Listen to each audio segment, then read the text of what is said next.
당신이 찾던 무서운 이야기 고비의 TV.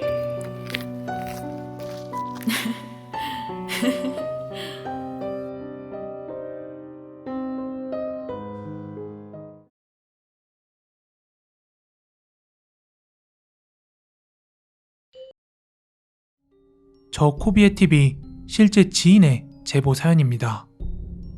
최근에 부산에 있는 일광해수욕장 인근을 지나다가 제 부산 친구에게 들은 이야기입니다.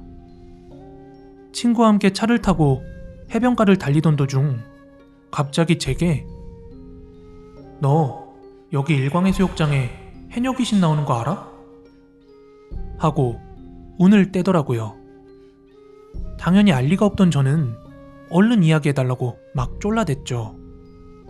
그렇게 그 친구 지인의 할머니께서 해주신 이야기라며 막 썰을 풀기 시작했어요. 이 해녀 귀신에 대한 이야기는 실제로 과거 일광에서 해녀 생활하시던 분들 있죠? 그분들 사이에서 종종 회자되던 이야기라고 하더라고요. 지인의 할머니께서는 오래전에 여기 일광에서 해녀 생활을 하셨다고 합니다. 지금부턴 그냥 할머니라고 할게요. 일광의 넓은 바닷가 중에서도 해산물이 많이 나와서 해녀분들께서 주로 활동하시는 그 포인트가 있었다고 합니다. 그러다 보니 그 부근에서 생활하시는 해녀분들끼리는 모두 얼굴도 이름도 알고 지냈다고 합니다. 듣기로는 분명 7분의 해녀분들이 그 포인트에서 물질을 하셨다고 하는데요. 그분들끼리는 해녀복을 입고 물안경을 쓰고 있어도 서로 누가 누구인지 다 알아볼 수가 있었대요. 심지어 물 안에서까지도 말이죠. 그러던 어느 하루였대요. 여느 날과 다를 것 없이 매번 나가던 포인트에서 할머니를 포함한 7분의 해녀분들께서 물질을 하고 계셨답니다. 그렇게 한참 물속에서 해산물을 채집하고 계셨는데 멀지 않은 거리에서 어떤 다른 해녀분께서 막 헤엄을 치고 있더랍니다. 그런데 아무리 봐도 평소에 물질을 하던 다른 6분의 모습이 아니더랍니다. 도무지 누군지 모르겠어서 숨을 돌리러 물 위로 올라와서 수면 위에 올라와 있던 다른 해녀분들에게 그 낯선 해녀에 대해 물어봤더니 아무도 그 사람을 보지 못했다고 하는 거예요. 그런데 아이러니한 점은 그날 이후 한동안은 그 7분의 해녀 말곤 아무도 보이지 않았대요. 그러던 어느 날은 여느 때처럼 동료 해녀분들과 물질을 하던 중 다른 동료 한 분께서 수면 위로 올라오셔서는 "여기 우리 말고 또 누구 왔나?" 할머니를 포함한 다른 분들은 모두 보지 못하셨답니다. 그런데 하루하루 날이 지나면서 다른 분들도 그 정체불명의 해녀분들을 차례차례 목격하게 되었다고 합니다. 차림새는 영락없는 해녀였다고 하더군요. 다만 물속에서만 보았을 뿐 물 밖에서는 전혀 볼 수 없었다는 거죠. 그렇게 궁금증만 더해가던 중 그 의문의 해녀가 다시 한번 할머니의 눈앞에서 물질을 하고 있더랍니다. 눈앞에는 여러 해산물이 있었는데 그걸 채집하지 않고는 다른 무언가를 열심히 찾는 듯 보였대요. 그래서 할머니는 이번 기회에 누군지 좀 봐야겠다고 하고 물속에서 그 낯선 해녀의 곁으로 헤엄쳐 갔다고 합니다. 그런데 그 해녀의 채집망을 본 순간 소스라치게 놀라 물 밖으로 나갈 수밖에 없었답니다. 그때 할머니의 눈에 들어온 건 채집망 안에 물에 퉁퉁 불어버린 형체만 겨우 보이는 손과 발 등의 신체 부위들이 들어있었기 때문이에요. 그 이후에도 심심찮게 그 의문의 해녀 귀신이 계속해서 목격이 되었고 동료분들 사이에서는 아마 물질하다 죽은 해녀일 것이다 하는 그런 추측을 했답니다. 왜냐하면 실제로 당시 해녀들 중에서는 죽는 사람들이 꽤나 있었다고 합니다. 전문적으로 교육을 받고서 해녀가 된 것도 아니고 초보 해녀가 물 깊숙이 들어갔다가 호흡이 한 번이라도 꼬이면 바로 죽는 거니깐요. 게다가 지금처럼 구조 연락망 같은 게 잘 갖춰져 있지도 않았을 테니까 말이죠. 아무튼 그 7분의 해녀분들 사이에서는 수습되지 못한 죽은 해녀의 혼이 죽어서라도 자신의 시신을 수습하고 있는 게 아니었을까 하고 생각했다고 하시네요. 과연 아직도 그 의문의 해녀 귀신은 일광 바닷가 어딘가를 헤엄치고 있을까요? 저는 종합 인테리어에서 10년 동안 일을 하고 철거, 용역, 내장 목수, 도배 타일 이쪽으로만 10년 넘게 한 건설계 고인물입니다. 일 처음 시작했을 때가 1998년부터 시작했으니까요. 제가 가장 처음 시작했던 일은 철거 일이었습니다. 그리고 그 당시 가장 기억에 남는 이야기 하나를 해보도록 하겠습니다. 그 당시 철거하면서 기억나는 게 건물 철거하러 가면 건물 중에서 진짜 쎄한 건물들이 있어요. 이루 표현할 수 없는 아주 쎄한 느낌이. 혹시 이런 말 들어보신 적 있으신가요? 원한이 깊은 땅에는 잡초 하나 나지 않는다 하는 말이요. 그런데 실제로 아스팔트를 깐 것도 아닌데 잡초 하나 없이 맨 땅인 곳들이 있습니다. 실제로 지금은 재건축이 되었는데 제가 시공한 곳 중에 부산의 계금동 일가족 살인 사건으로 SBS 세상 이런 일에 계금동 폐가 귀신 편에도 나왔던 곳, 거기 제가 철거하고 시공했어요. 문제는 여기가 4차선 도로가 나 있고 바로 앞에 찜질방도 있어서 진짜 유동인구가 많은 편이고 심지어 바로 앞에 가야시장까지 있어서 사람이 결코 없는 곳이 아니거든요. 그런데 농담 안 하고 잡초가 하나도 없습니다. 대로변 모서리 쪽에 있어서 두 면이 도로에 맞닿은 완전 황금 위치인데 지나칠 정도로 거기 부지 가격이 저렴합니다. 지금은 피자헛이 입점해 있는데 그 당시 기억하면 진짜 이상했죠. 제가 시공한 건 그리 오래되지 않았고 한 10년 조금 더 된 것 같은데 여기 부지 주변으로 반경 2m 정도가 이렇게 공간이 띄어져서 공지로 쓰여지더라고요. 즉, 땅은 있는데 사용을 안 하고 냅두는 땅이죠. 보통 노는 땅이 있으면 뽑기방을 하거나 주차장 등으로 활용을 하거든요. 근데 그 공간이 좁게라도 나오는 편인데 이걸 사용을 안 하더라고요. 그리고 진짜 신기한 게 맨 땅은 처음 봅니다. 마치 누가 관리한 것 마냥 땅에 잡초 하나 없고요. 사연은 이랬습니다. 건물주인 남자가 하나 있었는데 그분이 조폭에게 빚을 졌고 그 빚 문제로 이래저래 싸우다가 조폭이 집까지 와서 일가족 3명을 모두 죽였다는 그런 내용이었어요.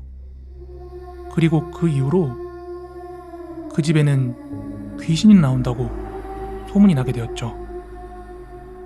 그런데 진짜 공터같이 해서 잡초 하나 없이 막 썩은 물이 고였는데 밤에 보면 진짜 소름 끼치더라고요.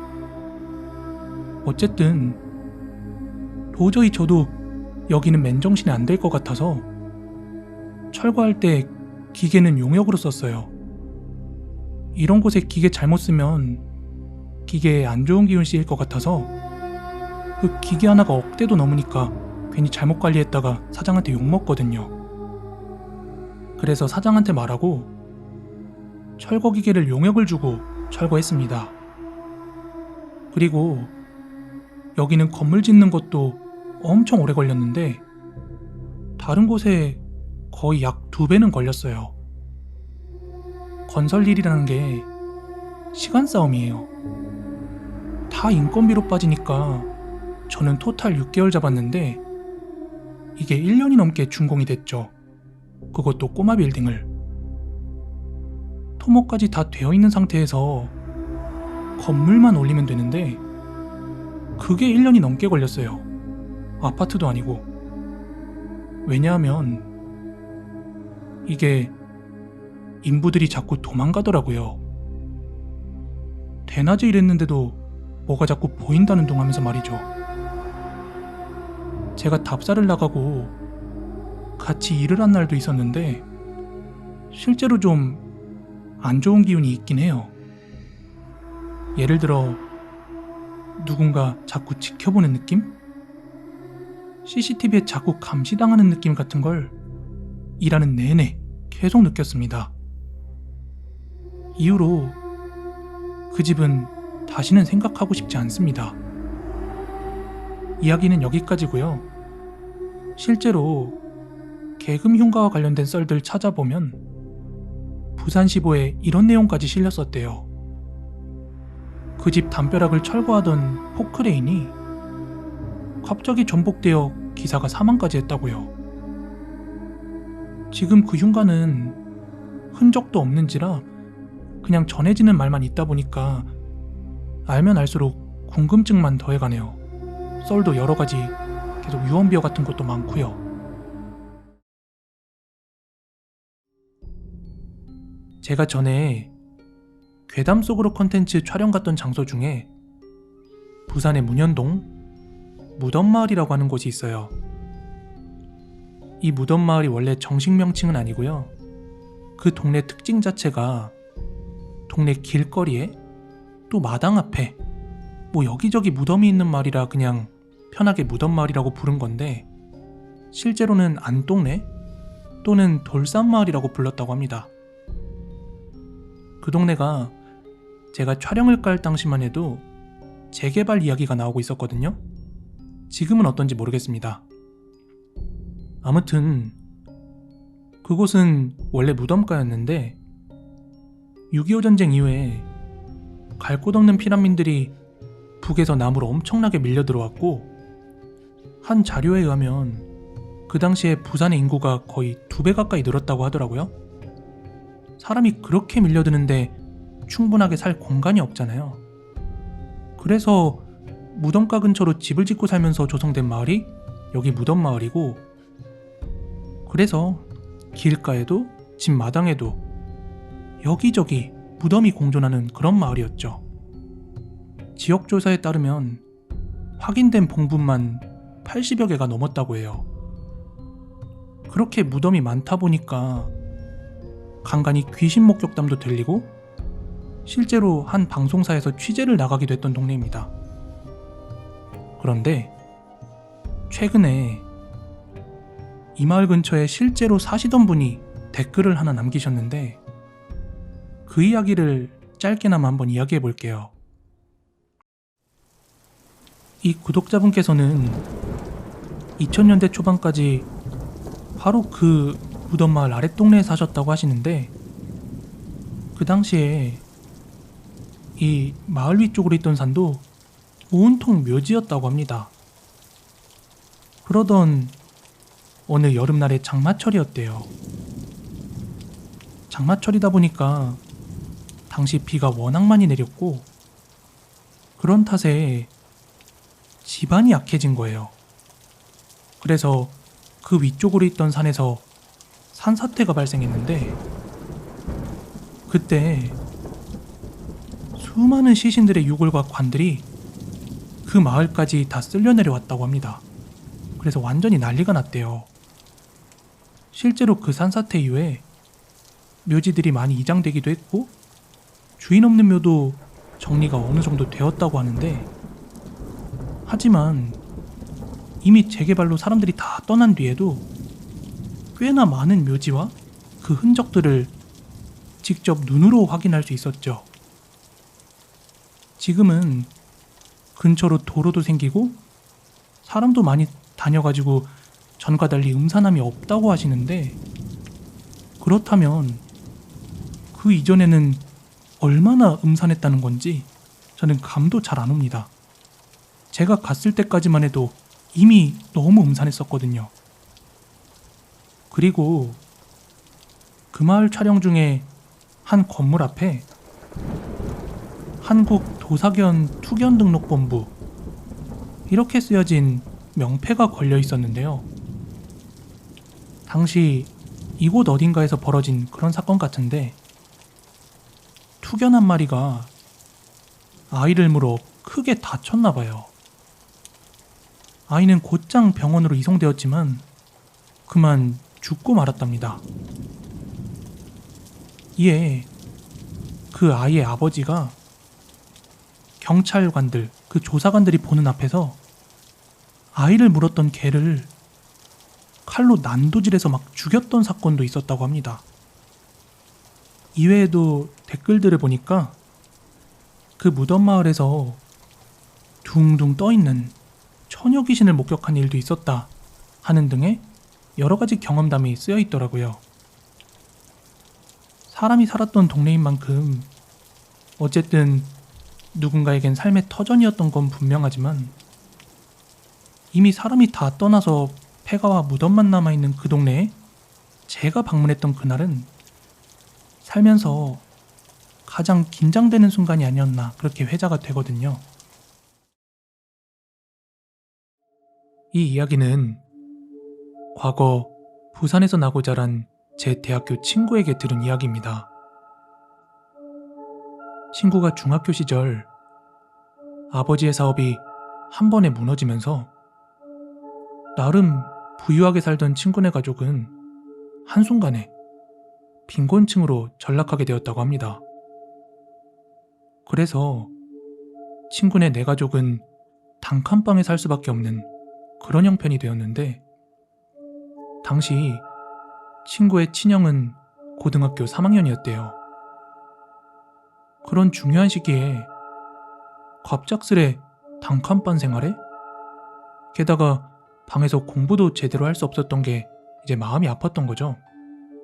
하여 친구의 어머니는 친척댁에 부탁을 해서 형만큼은 외가 친척댁에서 생활할 수 있도록 했고, 그 단칸방에는 친구랑 그리고 두 부모님 3명이서만 지냈다고 합니다. 친구는 당시 그 집과 동네에 참 적응하기 어려웠다고 해요.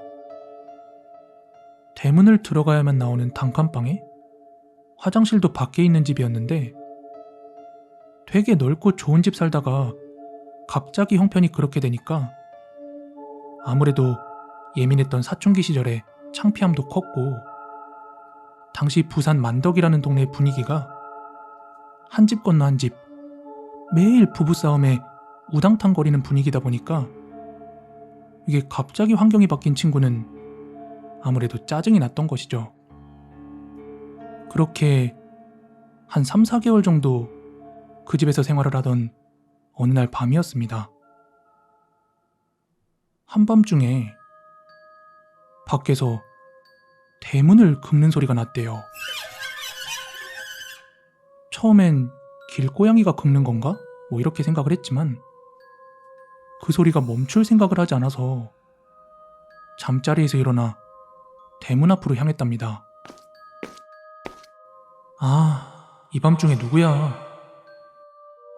하며 대문을 열자 갑자기 문 밖에서 누군가 친구의 손목을 확 낚아채 잡더니 살려주세요.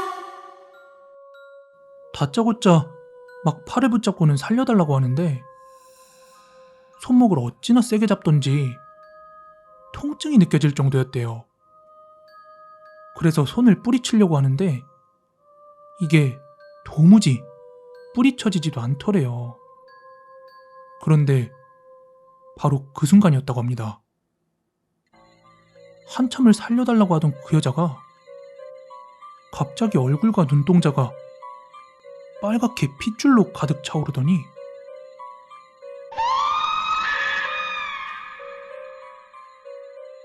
찢어지는 비명소리와 함께 연기처럼 증발해버렸대요.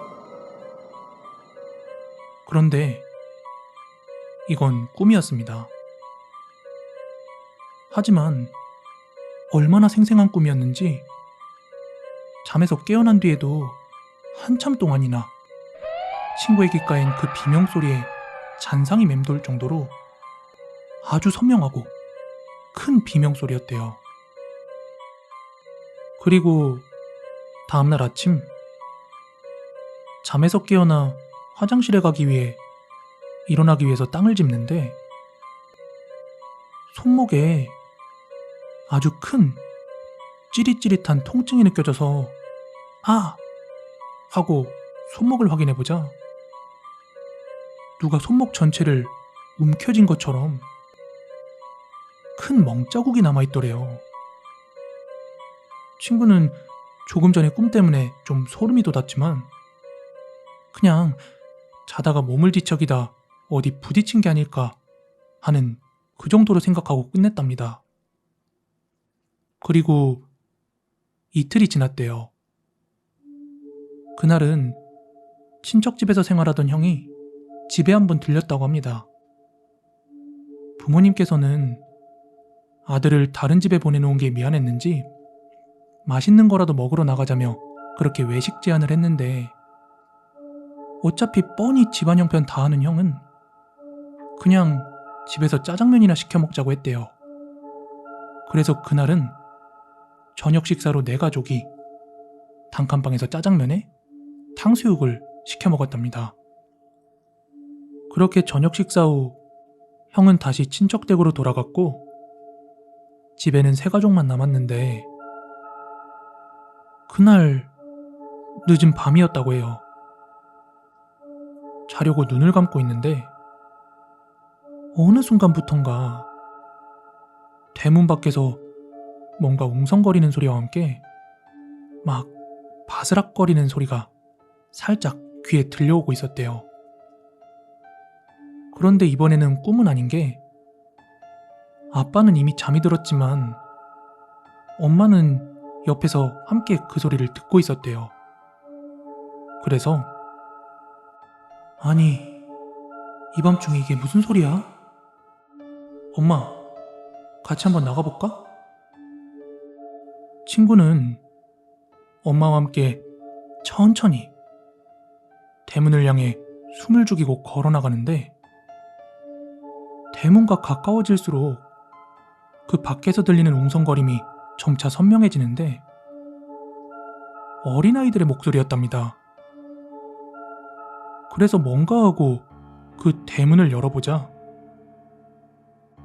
웬 어린아이 둘이서 저녁 시간에 내놓은 그 짜장면 그릇 있죠? 그 그릇에 남아있는 면발을 주워 먹고 있더래요.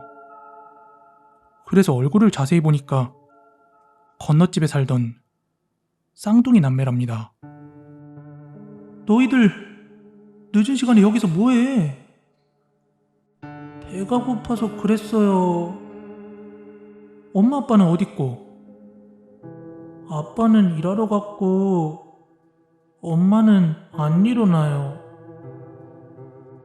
친구네 엄마는 그런 어린애들을 집에 데려다 준다고 건너집 대문을 열고 들어가서 저기요, 저기요 하고 부르는데 안에서 아무 대답도 없고 사람도 나오지 않으니까 그 어린애들 손을 붙잡고 함께 방문을 열었답니다. 그렇게 방 안쪽을 보고도 몇 차례나 저기요, 저기요 하고 부르던 친구네 엄마는 갑자기 야, 너 얼른 가서 119에 신고해 하며 친구한테 시켰대요. 그 이유는 아이들이 잔다고 했던 엄마는 자고 있는 게 아니라 이미 이틀 전부터 죽어있던 겁니다. 그래서 한밤중에 그 동네가 난리가 났는데 친구는 그 낙후된 동네 사람들에게 전혀 관심이 없었었기 때문에 그때 처음으로 그 건너집 아줌마의 얼굴을 시신이 된 상태로 보게 되었는데 너무 깜짝 놀랐답니다. 왜냐하면 불과 이틀 전에 꿈에 나왔던 그 여자 있죠? 그 여자가 바로 그 아줌마였던 거예요. 나중에서야 알게 된 사실이지만 건너집 아줌마는 남편에게 목이 졸려 살해를 당한 것이었고 그 남편은 아이들을 남겨둔 채 도망을 갔던 거래요. 이날 사건을 계기로 사업 실패 후 한동안 정신을 못 차리던 친구의 아버지도 이게 뭔가 자극제가 된 것인지 다시 전보다 열심히 일을 하셔서 천천히 생활을 극복해 나갔다고 합니다.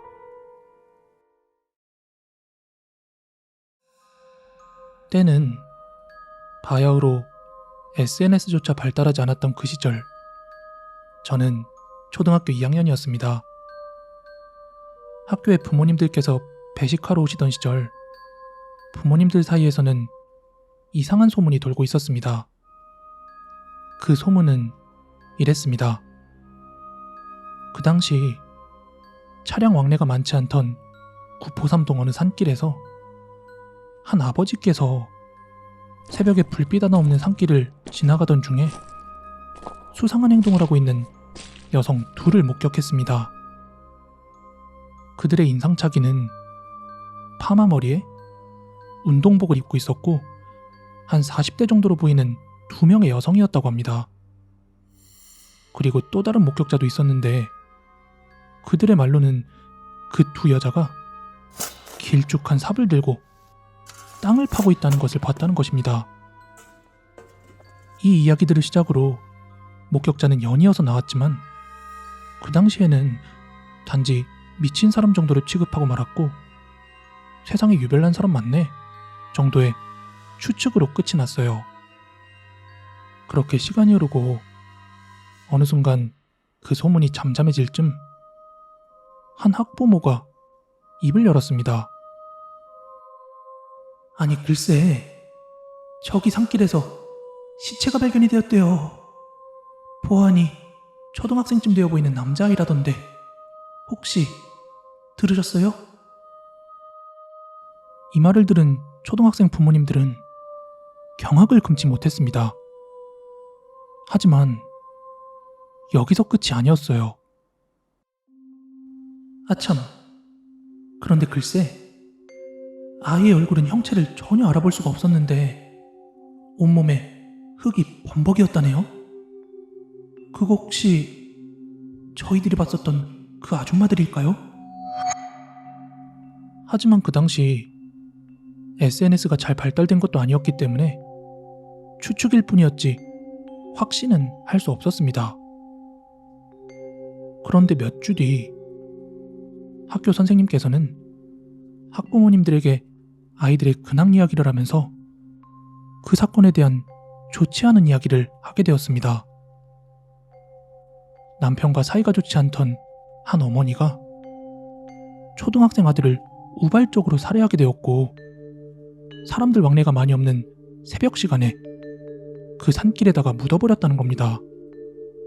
하지만 새벽에 왕래가 적은 길이라고 안일하게 생각했던 건지 아니면 그 아주머니들의 힘이 부족해서 충분히 땅을 다지지 못했던 것인지 그렇게 며칠을 차가 왕래하다 보니까 금방 그 땅이 파헤쳐져서 등산하던 한 아저씨에게 발견이 되었다고 합니다.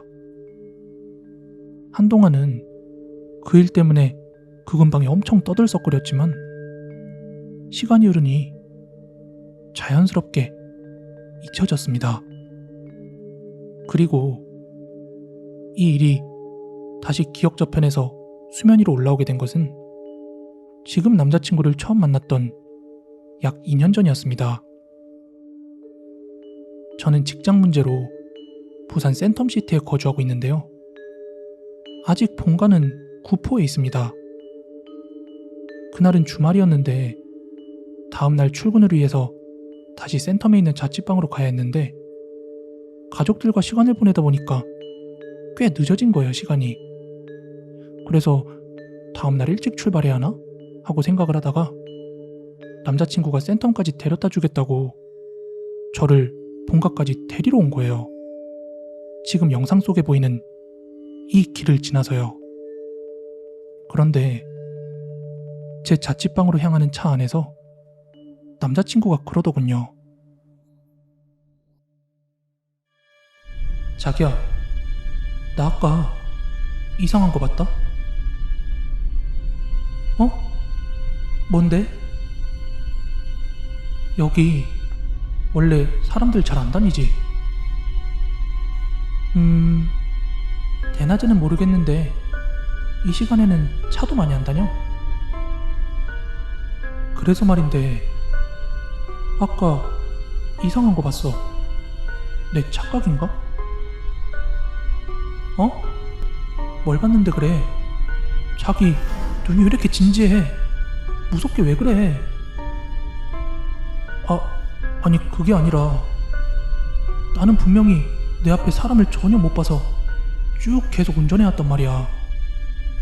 그런데 어느 순간 내 차 뒤쪽으로 어린애가 하나 서 있더라고. 부모도 없이 이 어두운 시간에 여기를 돌아다니는 게 이상하지 않아?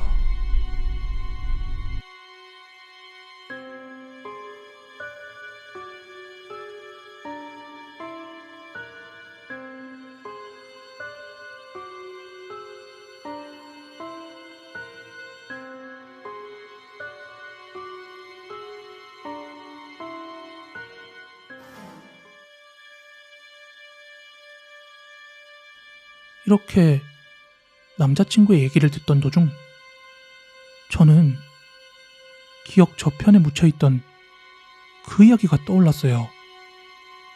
왜냐하면 그때 그 사건이 정확히 이 산길에서 벌어진 일이었거든요.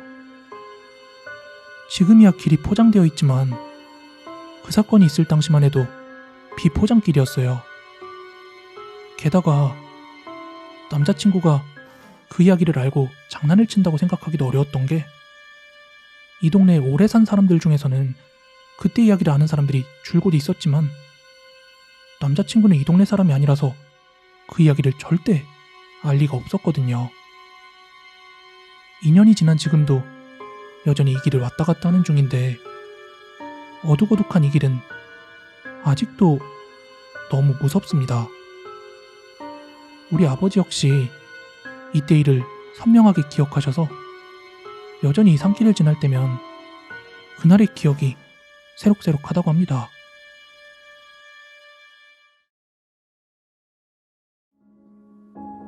부산에는 동천이라는 도시마천이 있습니다.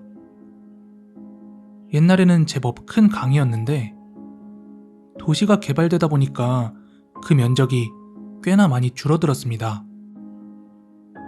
부산의 중심인 서면 언저리에서 부산항 쪽으로 아주 길게 뻗은 하천이고 바다와 점점 가까워지면서 수심이 깊어집니다. 저는 어린 시절 동천의 하류 지역인 문현동에 살았습니다. 그러던 어느 하루는 학교에 다녀오는 길에 동천이로 놓여져 있는 다리를 건너오고 있는데 그 강 양쪽에 난간이 있고 그 위를 재미삼아 올라가서 장난치던 중학생 정도로 보이는 그런 애들이 있었습니다. 그런데 걔들끼리 장난치는 과정에서 난간 위에서 놀던 애가 강으로 떨어져 버렸어요. 일반적인 하천과는 다르게 얕은 수심에서 점점 깊어지는 그런 식이 아니라 현대식으로 양측에 제방을 쌓고 정비를 해놓았기에 가해 쪽도 수심은 중앙과 별다를 바 없는 깊은 수심을 가진 곳이었죠. 친구가 물에 빠지자 놀란 친구들이 막 주변 사람들에게 알리기 시작했고 구경꾼들이 삼삼오오 몰리기 시작했습니다. 저도 친구들과 같이 그곳으로 향했죠. 그러는 와중에 초기에 발견했었던 옆에 있는 아저씨가 휴대폰을 들고는 굉장히 다급하게 여기 사람이 빠졌다면서 빨리 와주세요. 이러곤 119에 신고를 했죠. 수십 명의 꽤 많은 사람들이 몰려들었는데 당연히 구조될 줄 알았습니다. 도심 한복판을 흐르는 하천이고 경찰서나 소방서도 인근에 위치해 있었거든요. 교통이 불편한 위치도 아니고요. 그런데 그 어린 학생은 구조가 되지 못하고 익사하고 말았습니다. 왜 그랬을까요? 일단 주변에 있던 분들 중에서 강에 들어가 구조하려 했던 분이 없었습니다. 수영을 할 수 있는 사람이 있었는지 없었는지는 알 수가 없지만 그쪽 물이 되게 오염돼 있었거든요. 깨끗한 바닷물도 아니고 지금도 가보시면 아시겠지만 에메랄드빛의 이상한 색을 띠고 있습니다. 게다가 상류 쪽이 유흥가를 관통하면서 수질이 워낙 나쁜 곳이기도 하고요. 어차피 주변에 소방서나 경찰서가 있기 때문에 금방 와서 구해낼 줄 알았겠죠. 그런데 경찰도 소방관도 오지 않았습니다. 주변에서 구경하던 나이가 조금 있으신 한 어르신분이 처음에 신고한 사람한테 어디에 신고했냐고 묻더군요. 왜 119가 안 오냐고요. 그러자 초기에 핸드폰을 들고 신고를 했던 아저씨가 하는 말이 자기는 119에 신고한 것이 아니라 회사 직원한테 여기 사람이 물에 빠졌으니까 와보라고 전화를 했다고 하더군요. 그제서야 주변 사람이 119에 신고를 했지만 결국 119가 오고 난 후에 물에 빠진 학생을 건지긴 했는데 너무 오랫동안 허우적거려서 익사했다고 하더군요. 그 자리에서 흰천을 덮어서 구급차에 싣고 떠났습니다. 어떻게 보면 누군가는 신고를 했겠지 하는 방관자 효과일 수도 있겠지만 거의 최초로 물에 빠진 학생을 목격했던 그 아저씨의 역할이 너무 뚜렷해 보였기 때문에 주변 사람들은 굳이 신고할 이유를 못 느꼈을 것입니다. 물에 빠진 사람을 보고 급하게 핸드폰을 꺼내 들고 여기 사람이 물에 빠졌으니 빨리 오라고 그렇게 흥분한 목소리로 통화하던 걸 저도 봤으니깐요. 저 그거 들었습니다. 저도 거의 최초 발견자였거든요. 당시에는 지금처럼 많은 사람들이 핸드폰을 가지고 다니지는 않았어요. 확실히 고가의 제품이었기에 요즘처럼 초등학생, 중학생들도 핸드폰 들고 다니는 시대는 아니었죠. 어른들 중에서도 사업이나 회사 업무가 많은 사람들이 가지고 있었죠. 저는 그때 그 아저씨의 행동을 생각하면 아직도 소름이 끼치네요. 사람이 빠져서 죽어가는데 빠진 학생들의 친구들이 119에 신고를 해달라고 하는데 저도 그 바로 옆에 있었기에 확실하게 들었거든요. 여기 범일교 옆인데 사람이 물에 빠졌어요. 빨리 와주세요. 딱 이렇게 들었습니다. 그런데 좀 이상하지 않습니까? 와보세요도 아니고 빨리 와주세요. 언어적으로 해석해보면 구조 요청으로 볼 수 있는데 왜 회사 직원한테 빨리 와보세요도 아닌 빨리 와주세요 이런 식으로 얘기했을까요? 저를 비롯한 최초 발견자 몇몇 분도 그때 실수를 한 게 그 사람이 119에 신고를 했다고 그렇게 단순하게 믿어버렸던 것이죠. 어쨌든 안타깝게도 그 어린 학생은 수십 명의 사람들이 보는 가운데 도심 한복판에서 죽었습니다. 주변인의 방관자 역할도 잘못이지만 최초로 목격하고 119가 아닌 회사 사람에게 그런 식으로 흥분한 어조로 연기했던 사이코패스가 아직도 잊혀지지가 않네요. 요거 원래는 그 괴담 속으로 촬영을 가서 이야기를 좀 풀려고 구체적으로는 한 번도 풀지 않았던 이야기인데, 제가 지금부터 구체적인 지명은 제외하고 말씀드릴게요. 지역명은 제외하고 전체적인 골자, 스토리만 좀 말씀을 드릴게요. 부산이라는 것만 언급을 드리겠습니다.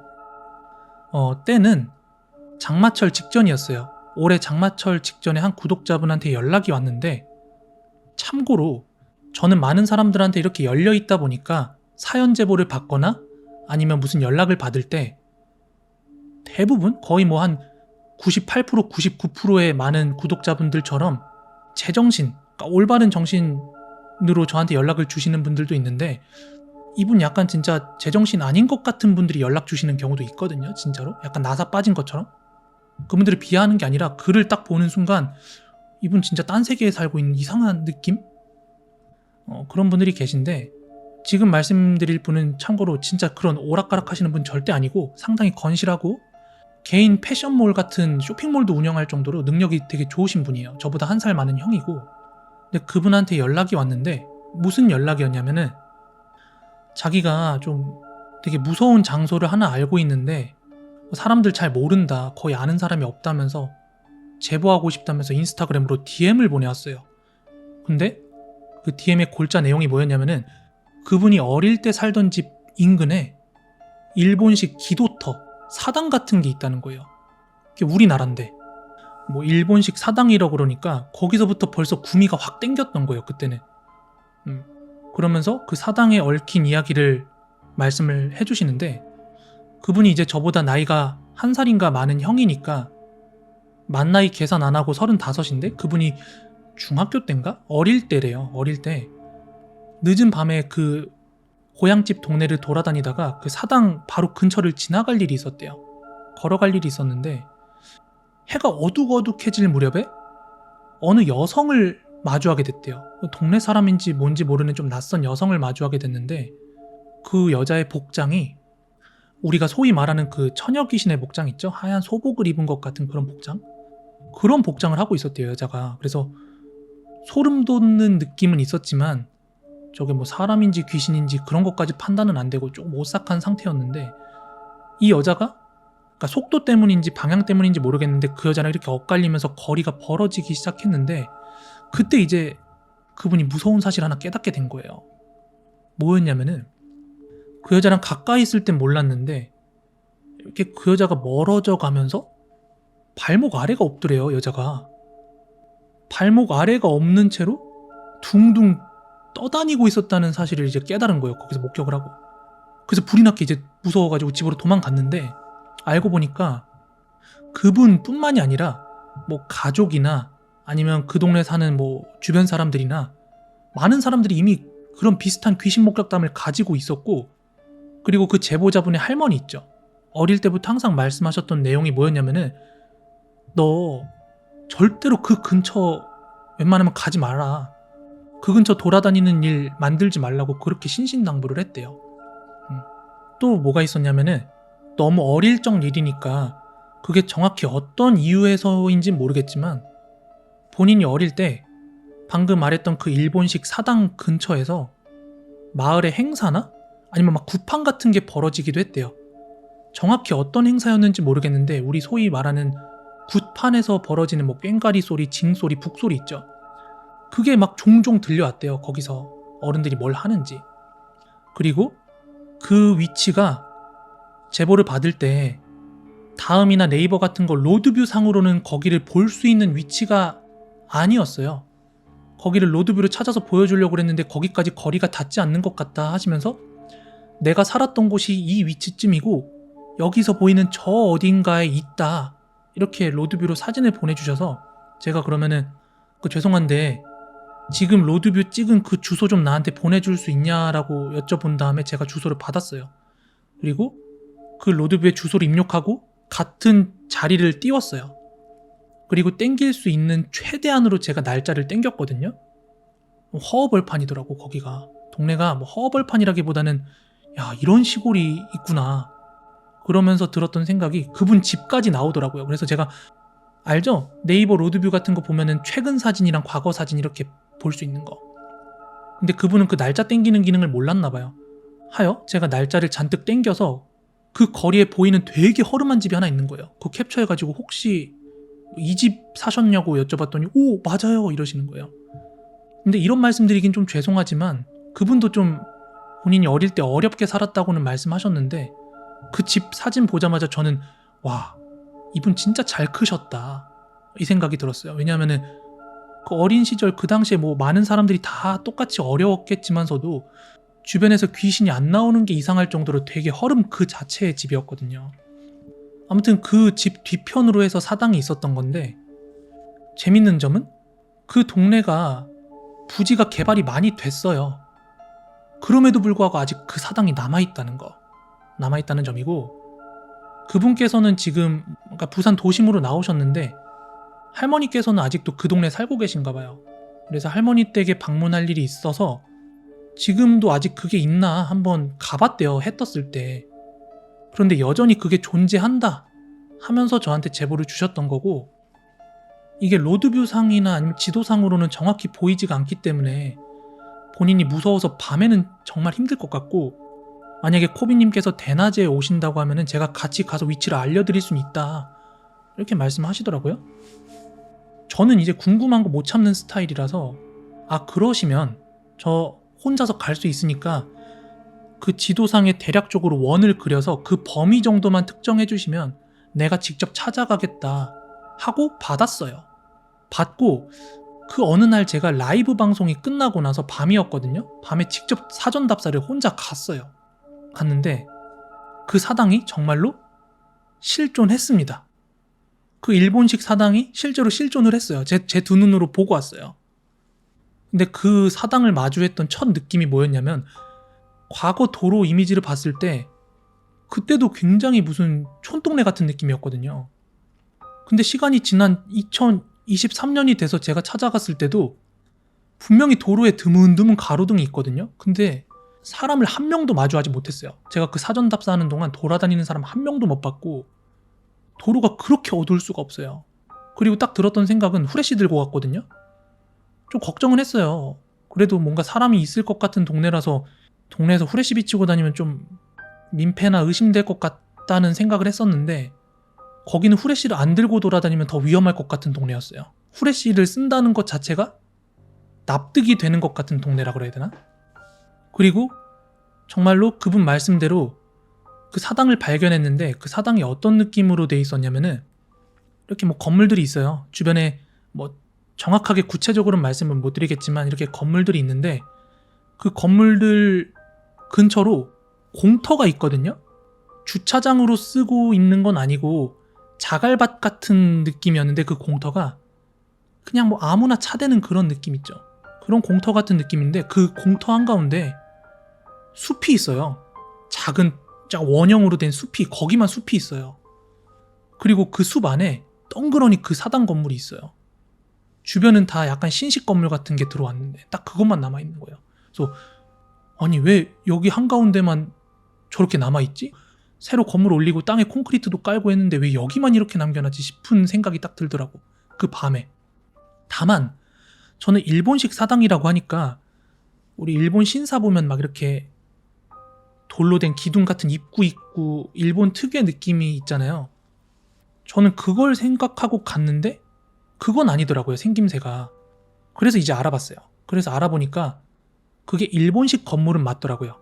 일본식 건물 맞고 여러분 적산가옥이라는 말 들어봤어요? 다른 지역은 모르겠어요. 부산 밖의 지역은 제가 어디 있는지 어디 있는지 모르겠는데 부산 곳곳에는 적산가옥들이 많이 남아있거든요. 지금 채팅창에서 말씀하신 것처럼 일본인들이 남긴 주택인데 그러니까 적들이 우리나라에 들어와서 본인들이 거주하기 위해서 지었던 집들이 남아있는 걸 이제 적산가옥이라고 해요. 그래서 그런 적산가옥들은 일본식 가옥 형태를 띠고 있거든요. 근데 얼핏 봐서 모를 수도 있어요. 근데 너무 일본스러운 집들도 있고 뭔가 일본스러우면서도 한국스럽고 약간 그런 집들도 있는데 아무튼 제가 봤던 그 일본식 사당이라는 건물은 적산가옥 스타일로 지어진 약간 별채 같은 느낌? 그러니까 큰 집이 아니라 별채 같은 느낌으로 이렇게 담에 둘러싸여진 건물이었거든요. 작은 건물이었어요. 꼴랑 제 키 정도 되는 작은 건물? 양옥 형태도 있어요라고 하는데 약간 그런 느낌이었거든요. 그래서 이제 제보자분의 말에 따르면 그 사당도 일제시대 때부터 있었던 건물이라고 하더라고요. 그 제보자분도 할머니나 동네 사람들한테 들었을 거 아니에요. 저게 뭐 언제부터 있었는지 뭐 그런 거. 뭐 그 동네에도 과거에 적산가옥 같은 게 또 있기도 했었고. 아무튼 저는 그 모습이 너무 신기했어요. 이게 진짜로 이 제보자분이 그냥 아닌 말로 한 소리가 아니구나. 그 주변 분위기 되게 음산했거든요. 밤에 가보니까. 그래서 저는 이제 거기 사진을 찍었어요. 사진을 찍어서 그 현장에서 그분한테 보냈거든요. 인스타그램 DM으로 보냈어요. 여기 맞아요?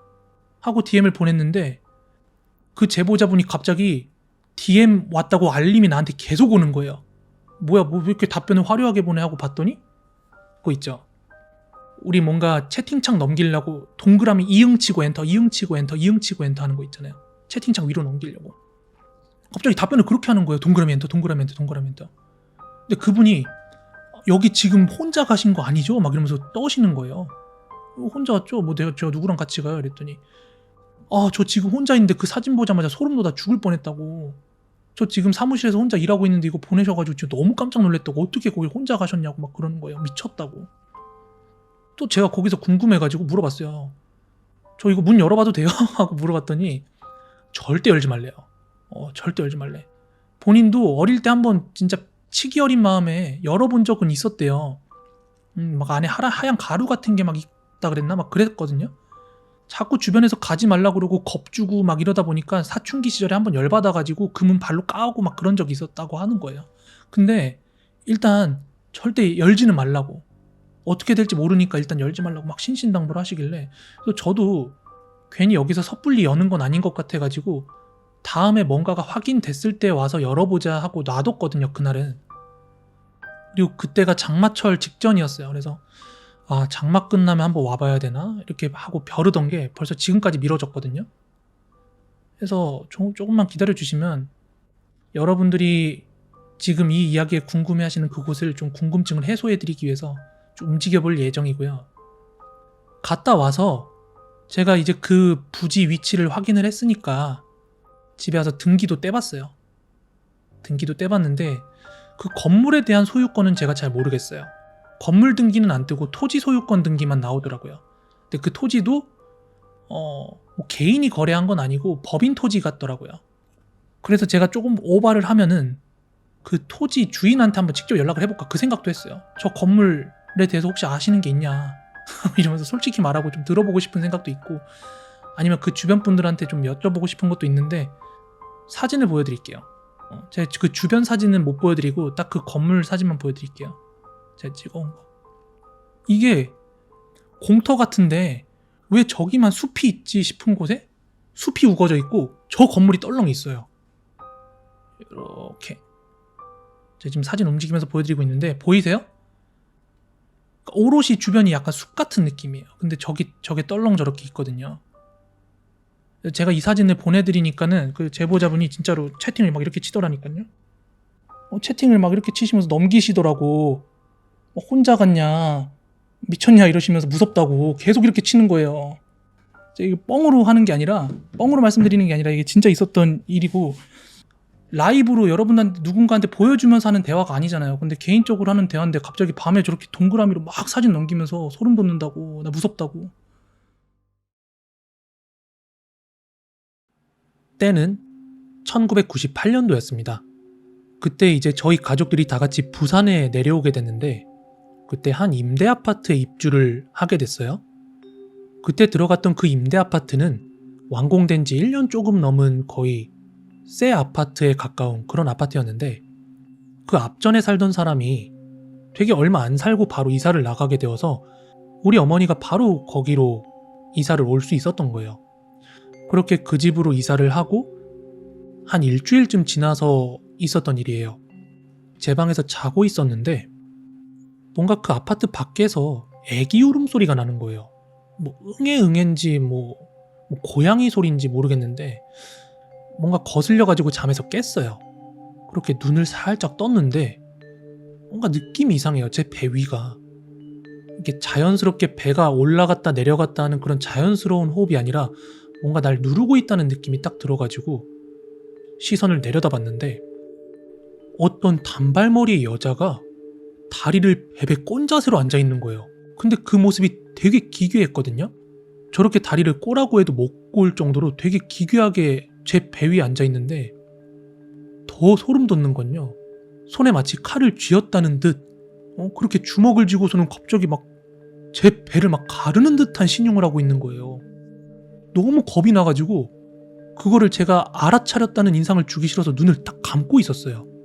그러면서 그 여자가 계속해서 제 배 위에 있는 게 못마땅해가지고 침착하자 스스로 이렇게 마음을 다스리면서 이렇게 옆으로 쓱 돌아 누웠어요. 가만히 누워있으면 그게 계속 저를 죽이려는 신용을 계속 할 테니까. 그렇게 옆으로 몸을 살짝 돌려가지고 제가 그 여자가 아직까지 있는지 없는지 살짝 실눈을 떠서 이렇게 내려다봤는데 제가 실눈 뜬 걸 알아차리기라도 했다는 듯이 갑자기 절 쳐다보면서 피식 웃더니 사라지는 거예요. 그 이후에 뭔가 정신이 돌아왔어요. 그러니까 그 과정이 꿈인지 가위인지 되게 애매한데 지금 생각하면 그게 가위 눌렸다는 생각이 들거든요. 그럼에도 불구하고 저는 이게 꿈인지 아닌지 여러 번 다시 체크를 했어요. 그 이유는 그 아파트가 복도식 아파트였는데 아파트 그 복도창 밖에서 계속 따박따박 하면서 하이힐 소리가 나는 거예요. 근데 사람이 지나가는 거면 이렇게 뭔가 발자국이 멀어진다든지 가까워진다든지 그 이동하는 발자국 소리가 나야 되는데 마치 제자리 걸음소리처럼 타박 제자리에서 나는 거예요. 그렇게 한 2-3분 정도 멍해 있었어요. 그러다가 어느 순간 그 하이힐 소리가 탁 그치더라고요.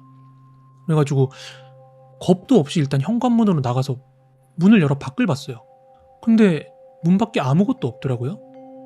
그렇게 생애 첫 번째 가위를 그 집에서 눌린 뒤에 한 달인가 2달인가 시간이 지나갔어요.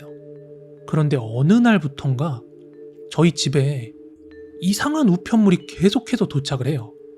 근데 그 우편물 수령인의 이름이 적혀 있거든요. 아직까지도 그 이름을 기억해요. 까먹지 않고 있는데 최윤희였습니다. 그 이름이. 근데 그 우편물들이 무슨 우편물들이었냐면은 카드 연체, 압류, 뭐 기타 등등 고지서들 있잖아요. 그런 것들이 연체된 우편물들이 계속해서 저희 집으로 날라오는 거예요. 그래가지고 하루는 짜증이 나서 그 우편에 적혀있는 발송지 전화번호에다가 일일이 다 전화를 했어요. 그 최윤이란 사람 여기 안 산다고. 그렇게 한바탕 전화를 돌리고 나서 이제 목이 아프잖아요. 하루 종일 그 전화 돌린다고 계속 목을 썼으니까. 그래서 그리고 나서 주방으로 가서 물 한 잔을 탁 들이키는데 그때 머릿속이 뭔가 탁 번쩍하면서 드는 생각이 뭐였냐면은 혹시 그 여자 죽은 건가? 하는 생각이 드는 거예요. 그리고 그 여자가 꿈에서 나온 건가? 하는 생각이 문득 들더라고요. 왜냐하면은 저는 태어나서 처음으로 가위를 눌린 거고 그걸 하필 이 집에서 눌린 거예요. 근데 이사 오자마자 전에 살던 사람으로 추정되는 그 우편물들이 계속해서 막 연체 미납 이런 것들이 날라오니까 뭐 이 집에서 죽은 건지 이사를 간 뒤에 죽어서 바뀌지 않은 주소지로 날라오는 건지 모르겠지만 그 우편물에 적힌 이름과 동일한 인물이라면 엄청 저한테는 소름 돋는 일이죠. 혹시 97년도에서 98년도에 부산 복도식 임대아파트에 사시던 최윤희 씨 혹시 살아 계신지 궁금하네요. 시청자분의 제보 사연이고 익명의 제보 사연입니다. 부산 전포동에 사시는 분께서 제보를 해주셨어요. 이 흐름 그대로 가도록 하겠습니다. 제가 지금 살고 있는 곳은 부산 전포동이고요. 최근에 뭔가 이상한 장면을 보게 돼서 한번 이렇게 이야기를 해보게 됐어요. 그날 일이 늦게 끝난 저는 가게에서 늦은 저녁 식사를 하고 나서 집으로 귀가를 했어요. 근데 최근 들어서 계속 일이 늦게 끝나기도 하고 하다 보니까 식사를 늦게 하는 일이 굉장히 잦았어요. 그러다 보니까 이제 살도 찌고 위염도 찾아오고 계속 그런 신체적인 안 좋은 증상들이 생기기 시작했는데 그렇다고 제가 아침 일찍 일어나서 막 운동을 할 자신은 없어서 얼마 전부터 이제 밤늦게 동네 여기저기를 뜀박질을 하기 시작했어요. 그러던 얼마 전의 일입니다. 한밤중에 운동을 하고 집에 돌아오다가 전혀 제 머리로는 이해할 수 없는 장면을 목격하게 됐거든요. 평일이었고 새벽 2시 30분쯤 굉장히 늦은 시간이었어요. 가게에서 식사를 하고 퇴근을 하고 집에 온 다음에 이제 운동복으로 옷을 갈아입고 동네 오르막길 내리막길을 막 여기저기를 뛰어다니다가 한 3-40분 정도 운동을 하고 이제 슬슬 집에 들어가야지 하고 이제 내리막길을 터덜터덜 걸어 내려오던 중이었어요. 그러던 중에 어느 순간인가 제 뒤에서 뭔가 웅성웅성거리는 사람들 목소리가 들려가지고 뒤를 돌아봤습니다. 근데 제 바로 뒤쪽에서 사람들이 다 같이 옷을 맞춰 입은 건지 뭔지 이게 뭐 정장은 아니고 어떻게 생긴 옷이었냐면 흡사 그 검은 사제들 영화 알아요? 거기서 나오는 사제 복장 같은 거였거든요. 그렇다고 그게 뭐 성당 같은 데서 입는 옷이라고 하기에는 좀 그렇고, 아무튼 그 위아래로 검은 옷을 비슷한 옷을 맞춰 입은 남녀 셋이 제 뒤쪽에서 빠르게 걸어 내려오는 거예요. 정확하게 기억이 나는데 남자 둘에 여자 하나였어요. 그래서 사람들이 있구나 하고 생각을 하고 다시 앞을 보고 걸어 내려오고 있는데, 이 사람들이 제가 앞에서 중앙에서 걷고 있으니까 양옆으로 찢어져가지고 제 앞을 가로질러서 되게 빠르게 걸어가는 거예요. 서둘러서 막 이렇게 내려가더라고. 그러다가 그 사람들이 제 앞으로 한 5m 정도 앞질러 간 상태에서 셋이 다 같이 뒤돌아서 제 쪽을 막 올려다보는 거예요. 그래서 처음에 날 왜 쳐다보지? 하고 있는데 뭔가 눈빛이, 그 사람들 눈빛이 저를 보고 있는 눈빛은 아닌 것 같은 거예요. 그래서 저도 뭐지? 뒤에 누가 있나? 하고 뒤를 돌아봤죠. 그러자 이번엔 제 뒤로 한 10m 정도 거리를 두고, 진짜 그 인터넷에 보면 그 유튜브나 아니면 공포짤 같은데 일본 엘리베이터 살인마라고 떠도는 짤이 있거든요. 그 얼굴 새하얘가지고 립스틱 막 이렇게 바른 이상한 기괴하게 생긴 여자? 마치 그 여자처럼 얼굴이 화장을 한 건지 뭔지 완전 얼굴이 하얗게 떠있는 어떤 여자가 고개를 막 이렇게 갸우뚱거리면서 내려오고 있는 거예요. 근데 얼굴이 창백해서 하얀 게 아니라 진짜 뭐 화장을 한 것 같은 그런 이상한 얼굴이었거든요. 그래서 뒤를 돌아봤다가 그 여자랑 눈이 마주친 거예요. 근데 저는 그때 이렇게 뒤를 돌아본 순간 그게 귀신이다 이런 생각보다는 이게 사람인지 귀신인지 조금 헷갈리는 한편, 이게 설령 사람이더라도 뭔가 정상범주에 있는 인간은 아닐 것 같아가지고 서둘러 눈을 피하고 그 사람들을 따라서 앞으로 막 서둘러 걷기 시작했죠. 그러다가 내리막길 다 내려가서 저희 집이 있는 코너가 있거든요. 코너를 돌아야 우리 집이 나오는데, 제 앞에 아까 전에 남녀 세 사람이 걸어갔다 그랬잖아요, 먼저. 근데 그 사람들이 저희 집으로 가는 그 코너에 있는 전봇대 앞에 딱 서 있는 거예요. 근데 두 사람은 서 있고 한 사람이 그 전봇대 아래쪽에 이렇게 쭈그리고 앉아가지고 뭔가 막 사부작 뭔가를 하고 있더라고요. 그래서 이렇게 저도 그 사람들을 따라잡고 그 코너를 돌면서 이렇게 내려다봤는데 뭘 하는지, 그 전봇대 앞에다가 A4 용지 같은 종이를 깔더라고요. 가방에서 주섬주섬 꺼내가지고. 근데 딱 거기까지만 목격을 하고 저는 후다닥 코너를 돌아가지고 집으로 들어왔죠.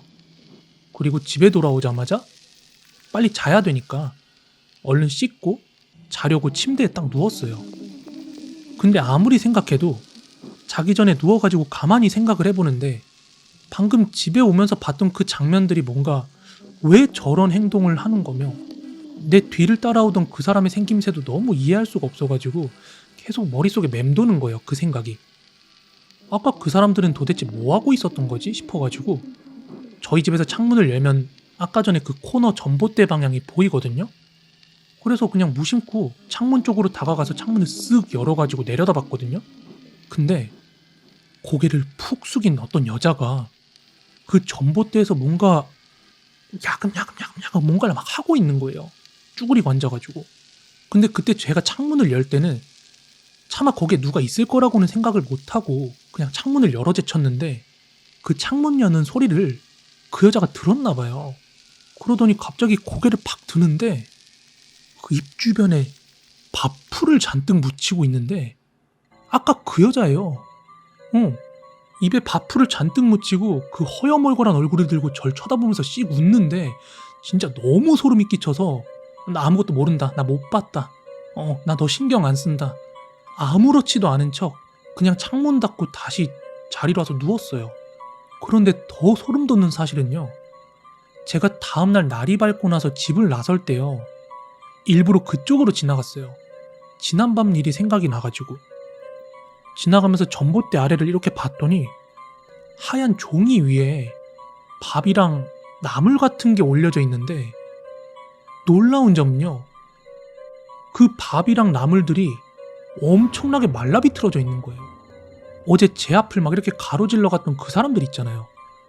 그 사람들이 놔둔 건지 뭔지 모르겠는데 만약 그 사람들이 놔둔 거라고 할지라도 아무리 겨울철 날씨가 건조해도 하루 만에 밥알이랑 음식들이 저렇게까지 말라버릴까 싶을 만큼 엄청나게 건조가 되어 있는 거예요. 그 모습에 너무 저는 소름이 끼치는 거예요. 그리고 나서 그날 일이 끝나고 밤늦게 해서 집에 돌아올 때는 그 전봇대 앞이 깨끗이 정리가 되어 있더라고요. 누가 치운 건지 모르겠지만. 그럼 도대체 제가 목격한 그 사람들은 뭐였으며 제 뒤를 따라오다가 창문을 올려봤던 그 얼굴이 하얗게 떠있던 그 여자는 도대체 전부 뭐였을까요? 지금 며칠밖에 안 지난 일인데 너무 소름 돋고 생생한 기억이라서 이렇게 한번 제보를 해봅니다. 코비에TV 구독자 엘로이님의 제보 사연입니다. 때는 2005년 겨울이었고요. 그때 정신적으로 많이 힘이 들어서 몸도 쇠약해지고 결국 2006년 1월 초에 반강제로 서울에서 부산으로 귀향을 하게 되었습니다. 그 당시 저는 20대 중반이었고요. 원래 평소 몸무게가 49에서 50kg 정도 나갔었는데 그때 당시 거식증 비슷하게 겪고 있어가지고 42kg까지 몸무게가 빠졌던 시기였어요. 그래서 병원 다니는 것 외에는 외출도 힘들던 시기였습니다. 그러다가 1월 중순에 이준기 주연의 왕의 남자가 상영 중이었고 집에만 있던 저는 영화가 보고 싶어져서 어릴 때부터 친하게 지내던 선이라는 친구한테 생일이니까 극장에 가자고 얘기를 했습니다. 근데 당시 제 친구는 왕의 남자를 이미 여러 번 관람을 했었고 본인은 이준기 팬이니까 또 봐도 된다 이렇게 흔쾌히 수락을 해줘서 부산의 남포동으로 갔습니다. 지나가면서 자주 봤던 부산극장으로 들어갔는데요. 거기가 1층과 지하에 맥도날드가 있던 큰 건물이었습니다. 그래서 극장이 있는 층으로 올라갔고 친구는 영화 예매한다고 매표소 쪽으로 갔어요.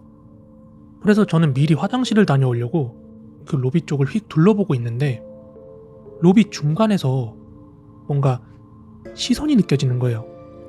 그래서 뭐지? 이러고 뒤를 살짝 돌아봤는데 어떤 한 여자가 저를 노려보고 있었습니다. 아니 왜 로비 중간에 저렇게 철푸덕 앉아있지? 의자도 없는데 하는 생각에 자세히 보니까 여자의 행색이 머리가 온통 젖어가지고 엉킨 듯한 머리에 뭔가 어두운 카키색인지 뭔지 칙칙한 옷차림이었습니다. 그리고 푸른색인지 붉은색인지 뭔가 조명 같은 게 대각선 아래쪽에서 그 여자의 얼굴과 몸을 이렇게 비추고 있더라고요. 그러면서 그 조명에 비친 눈알이 저를 노려보고 있었습니다. 옛날 공포영화 보면 귀신들 있잖아요? 아래서 위로 이렇게 조명 쏘잖아요. 약간 그런 느낌이었거든요. 저를 쳐다보는 그 사람의 눈빛이 처음 보는 사람 쳐다보는 그런 눈빛이 아니라 노려보는 듯한 완전히 충혈이 되어 있는 눈알이었거든요.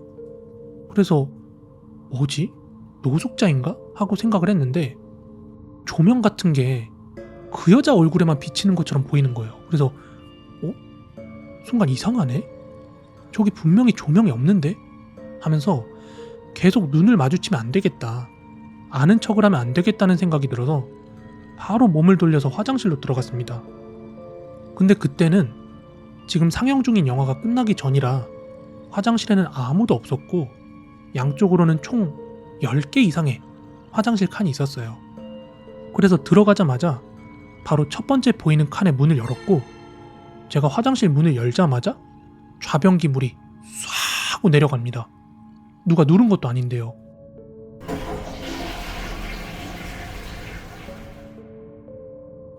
근데 그 당시에는 자동으로 물이 내려가는 센서나 비데 같은 게 있는 화장실이 아니었거든요. 그리고 안에는 사람도 없었고요. 뭐지? 하고 생각을 하던 중에 그 화장실에 있는 점보롤 휴지 있잖아요. 그게 모두 풀어져서 찢어진 상태로 변기랑 화장실 바닥 여기저기에 막 흩뿌려져 있는 거예요. 그래서 이거 내가 한 것도 아닌데 괜히 나오다가 오해받겠다. 그렇게 오해받기 싫은 마음에 맞은편으로 돌아서 문을 열었습니다. 그리고 맞은편의 문을 연과 동시에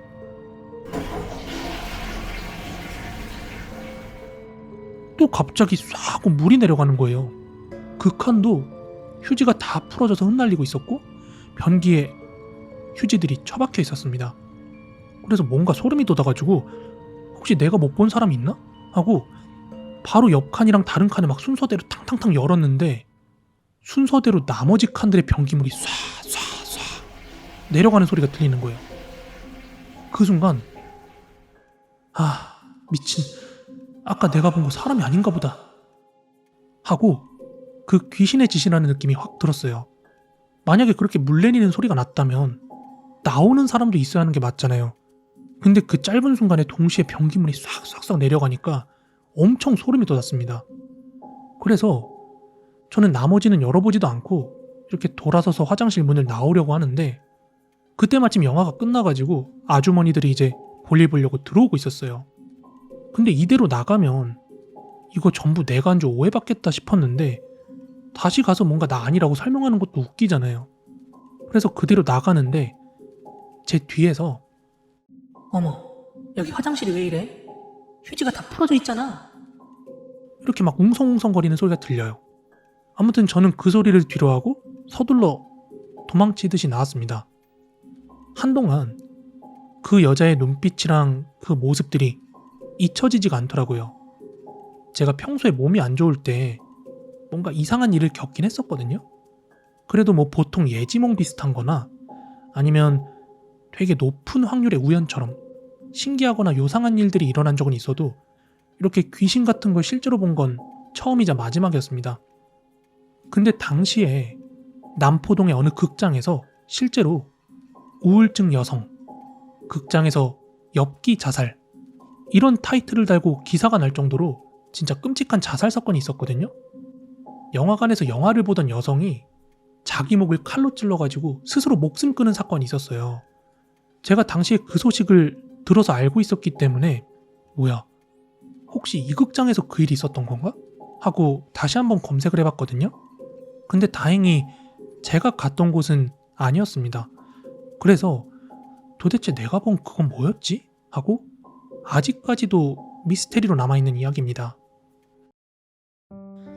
제보자분께서 그 기사 링크 같은 걸 보내주셨는데 그 우울증 여성이 공포영화 보다가 혼자 극장에서 스스로 자기 목 찔러서 죽었다 하더라고요. 실제로. 우울증 여성, 극장서 엽기 자살. 휴일 도심 영화관에서 우울증을 알아온 여성 관객이 공포영화를 보다 흉기로 자신의 목을 찔러 스스로 목숨을 끊었다. 3일 오후 3시께 부산 중구 모 극장에서 34세 여성이고요. 정모 씨가 목 부위를 흉기에 한 차례 찔려 숨져 있는 것을 극장 직원 홍모 씨가 발견, 경찰에 신고했다. 발견 당시 극장 내 자신의 좌석에서 왼손에 흉기를 들고 고개를 앞으로 숙인 상태로 피를 흘린 채 숨져 있었다. 경찰은 정 씨가 평소 우울증을 앓아 병원 치료를 받아온 데다 가족들에게 이렇게 살면 뭐하느냐, 죽고 싶다 이런 말을 자주 해온 점으로 미뤄 영화를 보다 충동적으로 자살한 것으로 결론을 내리고 시신을 가족들에게 인도키로 했다. 정 씨가 자살할 당시 58명의 관객들이 영화를 보고 있었지만 극장 앞에서 세 번째 줄에 혼자 떨어져 앉아있는 바람에 관객들은 정 씨의 이상한 행동에 대해서 전혀 눈치를 채지 못했다. 정 씨는 7년여 전에 결혼했으나 남편과의 성격 차이와 우울증 때문에 1년 6개월 만에 이혼했으며 친정집에서 생활해온 것으로 알려졌다. 그 시간에 거기서 극장에서 영화를 보고 있었던 분들은 실시간으로 사람이 죽고 있는데 몰랐다는 거잖아요. 지금부터 말씀드리는 장소는 하나의 거짓도 없는 제가 직접 다 목격을 했던 장소와 거기에 대한 유래를 서사한 것입니다. 제가 귀신을 자주 목격하는 데는 많은 이유가 있지만 아마 제가 태어난 장소가 교회라서 그런 것 같습니다. 어릴 때 저희 집이 교회였습니다. 그리고 점을 보러 가면 점을 잘 안 봐줬습니다. 항상 점쟁이들이 하는 말이 몸은 약한데 좀 신기가 보인다. 뭐 항상 이런 말을 들었거든요. 아무튼 요 정도까지 하고 지금부터는 제가 장소를 말씀드리겠습니다. 그리고 지금부터 말씀드릴 모든 장소는 부산에 있는 장소입니다. 먼저 남천동 타워 아파트 8동 뒤에 놀이터가 있어요. 그 놀이터 내에 커다란 느티나무가 있는데 거기서도 사람들이 귀신을 자주 목격했다고 합니다. 근데 여기 귀신 이야기에 대한 유래가 언론에 나왔던 한 강간 사건이었습니다. 제가 아주 어릴 적 이야기라고 들었는데 한 여대생이 놀이터에서 강도를 만나서 강간을 당하고 그 여자를 죽인 거예요. 강도는 그 여자를 자연사로 위장하기 위해서 그 시체를 나무에다 매달고 목매서 자살한 여자처럼 꾸몄던 거예요. 그러다 보니까 그 사건 이후에 아무 생각 없이 거길 지나갈 때면 죽을 때 모습 그대로 나무에 목이 묶인 채 어떤 여자가 매달려 있다 하는 그런 사람들의 이야기가 있었습니다. 그리고 두 번째는 부산 우암동에 모 교회 앞에 있던 흉가 내에 우물이 있습니다. 이곳이야말로 진정한 귀신 출몰 장소가 아닌가 싶습니다. 제가 교회로 처음 이사를 가서 친구들과 그곳 흉가에 담을 넘어 들어가서 그 우물 따까리를 열었어요. 그런데 그날 밤부터 밤 10시만 되면 제가 엄마를 힘으로 막 끌고 가다시피 끌어가지고 자꾸 그 흉가 안에 있는 우물을 가려고 했다고 합니다. 그리고 이후에 그 우물 앞에 가면 저는 맥없이 기절을 했다고 저희 어머니께서 직접 말씀해 주셨어요. 제가 귀신에 씌인 거죠. 그러자 우리 교회 당회장 목사님께서 무려 5일에 걸쳐서 금식 기도로 제 몸에 든 귀신을 쫓아주셨다고 다시는 거기에 가지 말라고 하셨습니다. 이유인즉 우암동에 있는 귀신의 절반이 그 우물에 다 모여 있다는 것이었습니다. 유래는 아주 옛날로 거슬러 가는데 그 우물의 소유주인 동네 부자 할아버지가 있었고 그 동네에는 홀로 사는 아름다운 과부가 있었다고 합니다. 평소 인물이 출중한 그 과부를 욕심냈던 할배는 구애를 하기 시작했고 그때마다 번번이 거절을 당했다고 합니다. 그러던 어느 날 그 할배가 거기서 빨래하려고 물 퍼고 있는 과부에게 다시 한번 자기랑 같이 살 것을 요구를 했고 또다시 거절당하자 그 할배는 열려있는 우물에 과부를 밀어버리고 그대로 뚜껑을 닫아버렸다고 합니다. 이 역시 제가 어머니께 들은 내용이고요. 물론 어디까지나 지역의 전설이나 민담 같은 거겠지만 그 일이 있고 나서 그 우물은 실제로 폐쇄가 되었고 지금도 분명히 존재하는 장소입니다. 우물은 높이가 1m 반, 직경이 2m 정도 되는 우물이에요. 지금은 입구가 자물쇠로 봉인되어 있는데 특정한 날이 되면 무당이 와서 그 앞에서 굿을 하고 갑니다. 그리고 마지막으로 광안리 해변 쪽에 비치 비키니 옆 모 건물 6층에서 저도 귀신을 봤습니다. 지금부터 4년 정도 된 이야기예요. 그 건물 지하는 1부는 단란주점, 2부는 호스트바, 일명 호떡집 하는 곳이었습니다. 근데 그곳 지배인과 아가씨가 서로 사랑을 했나봐요. 그리고 그 아가씨는 지배인을 엄청 많이 사랑했던 것 같아요. 집착으로 보일 만큼요. 그러던 어느 비오는 수요일인가 그럴 겁니다. 지배인은 아가씨에게 해서는 안 될 말과 함께 이별을 고했고 아가씨는 이미 예상이라도 한 듯 담담하게 받아들였다고 합니다. 그리고는 곧 일이 터졌습니다. 지배인이 밖에서 손님 좀 있나 보려고 이렇게 길가에 서 있었는데 그와 동시에 그 아가씨가 건물 옥상에 서 있었던 거예요. 그러다가 그 지배인에 대한 복수인 양 그 지배인의 이름을 크게 외쳤습니다. 박코비! 그리고 곧 지배인은 고개를 들어서 그녀를 바라봤고 그 순간 그녀는 망설임 없이 그대로 뛰어내렸다고 합니다. 물론 그 여자는 즉사했고요.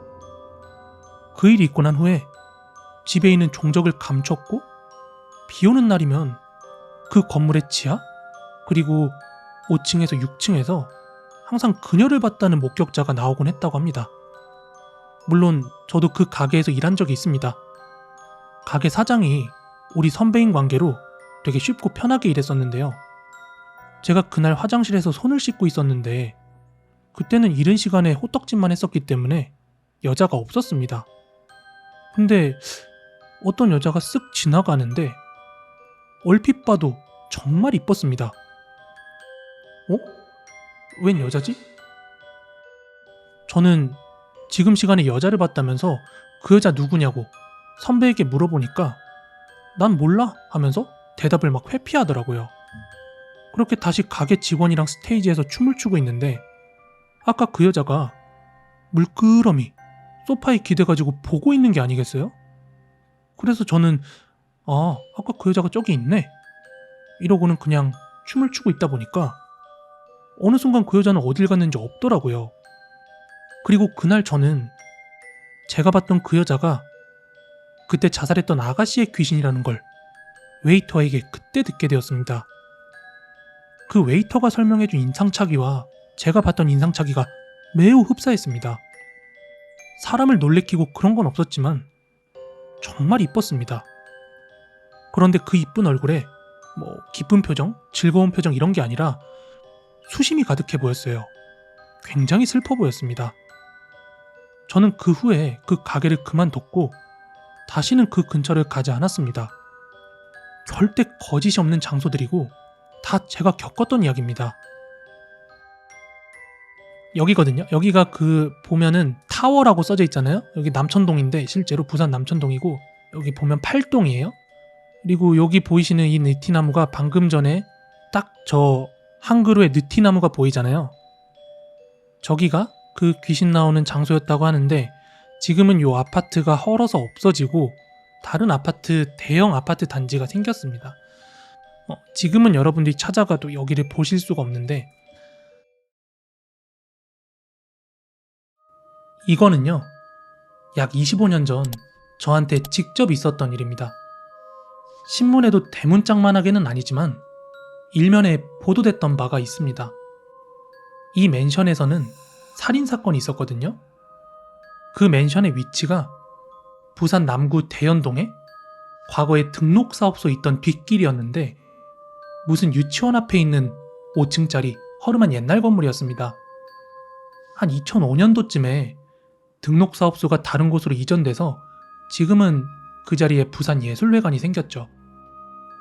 지금으로부터 약 25년 전쯤에 당시 20살이었던 한 여자아이가 살해가 되었습니다.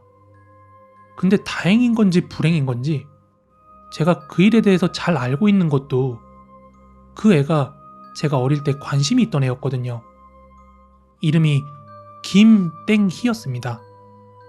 이야기에 앞서서 먼저 그녀가 부디 좋은 곳에 가기를 바라는 바이고요. 그 여자아이가 살해를 당했는데 다름 아니라 그 범인은 아버지였습니다. 이야기는 이러합니다. 그 당시 고인에게는 조금 미안한 말이지만 제가 보기에 그녀는 좀 날라리였습니다. 당시 주점을 다니는 걸로 알고 있었고 만취가 되는 날이면 어김없이 주사를 부렸습니다. 그날도 만취 상태로 집에 들어갔고 술김에 그녀가 집에서 뭘 했는진 몰라도 그 애를 보고 있던 아버님께서는 상당히 화가 나셨던 것 같습니다. 너무나도 화가 난 나머지 아버지께서는 너 정신 좀 차리라고 홧김에 그녀의 목을 잠깐이나마 이렇게 쫄랐다고 합니다. 침대에 눕혀져 있는 상태로 쫄랐고 화에 못 이겨서 욕을 하시면서 그냥 방을 나와버렸다고 들었습니다. 그 당시 그 집에는 어머님은 안 계시고 아버지, 동생, 그리고 그 여자의 총 3식구였죠. 아무튼 다음날 아침이 되어서 그 아버지께서는 누구누구야, 밥 먹어라. 밥 먹자니까 하고 불렀는데 방에서 대답도 없고 그 딸이 나올 생각이 없어서 직접 들어가 봤더니 그 여자애가 이미 이 세상 사람이 아니었습니다. 부검 결과 갑작스런 목졸림으로 인해 기도가 막혔다고 합니다. 근데 아주 잠깐일지라도 갑자기 목을 졸리면 그런 일이 있을 수 있다고 들었습니다. 근데 이 일이 있고 나서 아버님 역시 곧바로 목을 매셨고 그때 그 집에 있는 남동생은 초등학교 6학년인가 그랬는데 친척 집으로 갔다고 합니다. 아무튼 그 맨션에서 그런 사고가 있은 뒤에 또 한 번 그 맨션에서 사고가 있었어요. 그 사고는 다름 아니라 2살짜리 아기가 5층에서 추락하는 사고가 발생을 했습니다.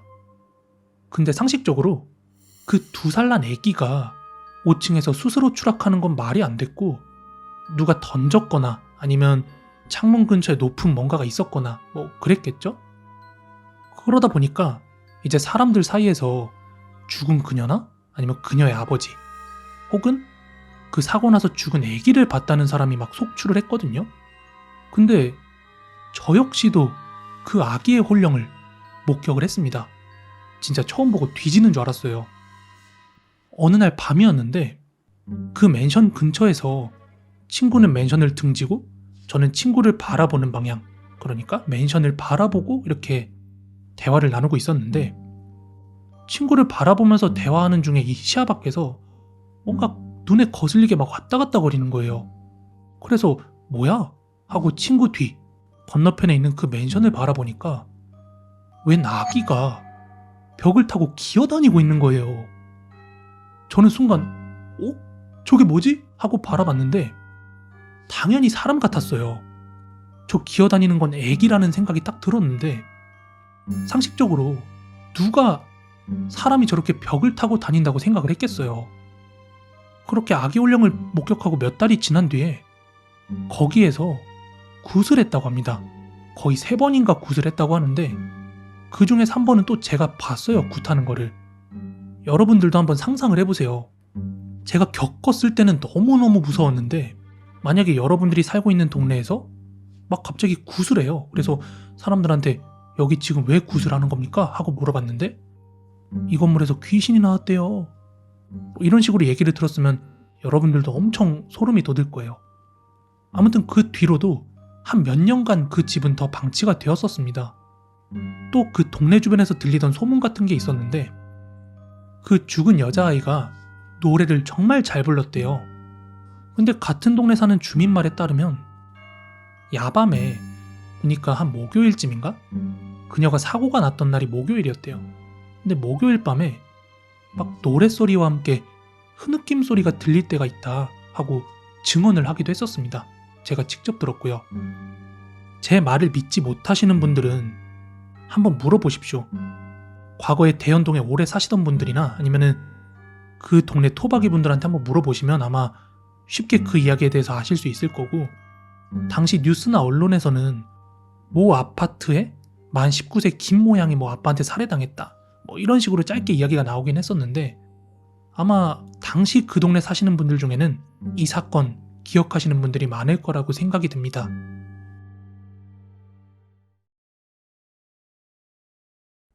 지금부터 들려드릴 이야기는요, 익명의 제보 사연이고 학교와 관련된 2가지 이야기입니다. 부산 용호동에는 한국조형예술고등학교가 있습니다. 그런데 원래 이 학교가 부산역 뒤에 초량동에 있었거든요. 근데 제가 입학할 때 그 학교가 초량동에서 용호동으로 이사를 왔어요.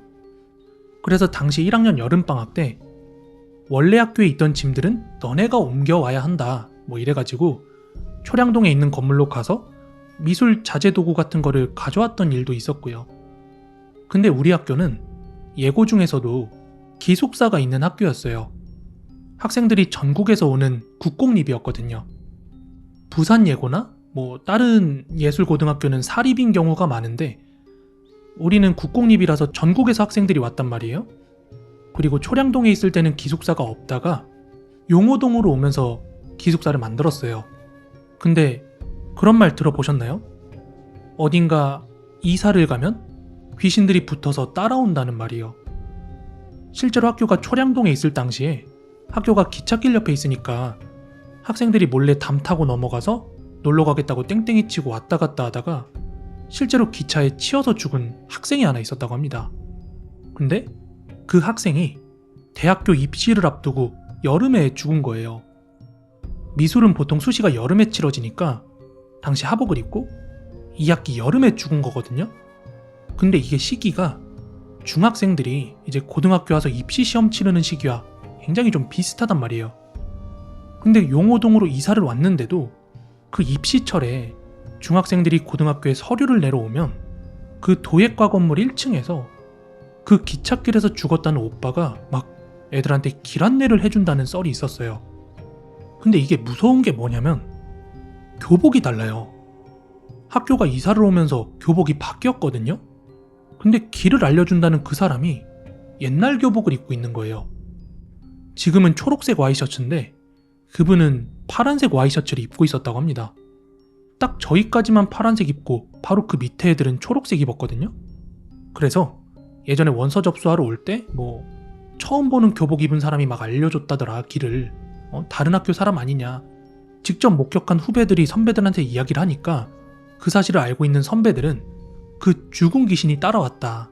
이런 식으로 말이 파다했습니다. 소문이 파다했고 우리 학교 학생들은 다 그 귀신을 하복 귀신이라고 불렀어요. 또 그 따라왔다는 귀신 오빠가 가끔 한 번씩 기숙사에 나타나서 장난친다는 말이 있었거든요.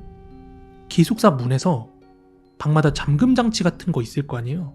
그거를 막 톡톡톡 톡톡톡 막 이렇게 돌리고 돌아다닌다는 말도 있었고 한겨울에 반팔 입고 돌아다니는 사람이 있어서 자세히 보니까 파란색 와이셔츠를 입었다. 그런 말도 있었고요. 아무튼 그 입시 시즌에 길 안내 해준다는 그 오빠를 목격한 학생들은 1지망, 2지망에서 모두 떨어지고 4지망에서 붙는다. 그런 이야기가 있었습니다. 그래서 야, 하복 귀신 보면 재수없다?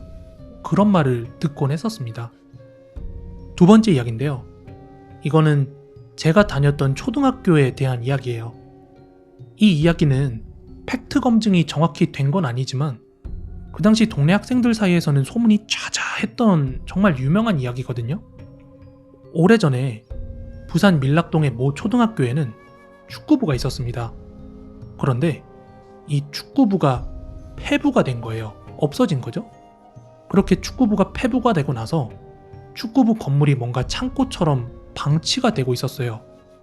그런데 아마도 그 축구부가 폐부되었다는 사실, 그리고 건물이 그대로 방치에 가깝게 존재했다는 사실을 알았다는 건 아마 인근 동네 주민이 아닐까 이렇게 생각이 되는데요.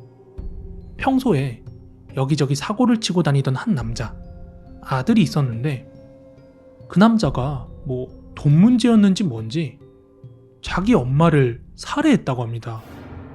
그리고 그 엄마를 포대자루에 담아서 운동장을 가로질러서 질질 끌고 가서 그 비어있는 축구부 건물에 갖다가 버렸다는 거예요. 비어있는 걸 알고 있으니까. 근데 그 축구부 건물과 정문이 완전히 반대편, 대각선으로 정반대 방향에 있어가지고 그 방향 따라서 쭉 이렇게 질질 끌고 들어간 거죠. 요즘은 학교 운동장이 다 외부인 출입 금지로 닫혀있는 경우가 많은데 그 옛날만 하더라도 초등학교 문들 다 열려 있었거든요. 아무튼 다음날 아침이었는데 그 운동장에서 핏자국 같은 게 발견이 된 거예요. 그래서 신고가 들어갔고 이래저래 조사를 하다 보니까 그 축구부 건물 있는 데서 시신이 발견되었고 남자도 결국에 잡혔다고 합니다. 근데 그 당시 초등학교가 신축동 짓는다고 되게 어수선할 때였는데 제가 그 학교에 다닐 때도 그리고 학원에 다닐 때도 그 오빠 언니들 사이에서 이 이야기가 굉장히 많이 돌았어요. 저도 많이 들었고 사람들한테 되게 유명하게 알려진 이야기였거든요. 그런데 그 이후에요. 뭐 이런 소문이 돌고 난 이후였는데, 보통의 초등학교는 밤 12시만 되면 동상이 움직인다는 둥, 뭐 이순신 동상이 김유신 장군이랑 뭐 싸운다는 둥, 뭐 그런 소문들이 있잖아요. 그런데 우리 학교는 어떤 소문이 있었냐면, 하교 시간에 한 해질녘 5, 6시쯤 되면 그 폐부된 축구부 건물 쪽에서 막 아줌마가 구슬피 우는 소리가 들린다는 그런 말이 돌았거든요.